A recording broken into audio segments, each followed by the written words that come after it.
ஒரு அழகான கிராமத்தில் கோகுல் என்ற சிறுவன் வாழ்ந்தான்.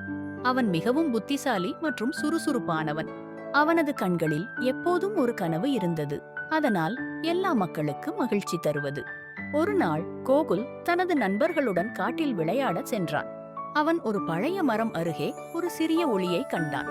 ஒரு அழகான மந்திரச் செடி அவனுக்கு காத்திருந்தது. அந்த செடியின் இலைகள் வெள்ளை மற்றும் நீல நிறத்தில் மின்னும் போல இருந்தன. ஆனால் அப்போது ஒரு கருப்பான பறவை அவனை பார்த்து கூவினாள். இந்த செடியின் மந்திரம் மிக சக்தி வாய்ந்தது, ஆனால் அதை உண்மையிலேயே நல்ல மனதுடன் மட்டுமே பயன்படுத்த வேண்டும். கோகுல் அந்த பறவையின் வார்த்தைகளை கவனமாக கேட்டான். அவன் செடியை எவ்வாறு பயன்படுத்துவது என்று யோசித்தான். அவன் தனது கிராமத்திற்கு திரும்பி அனைவருக்கும் உதவ வேண்டும் என்று முடிவெடுத்தான்.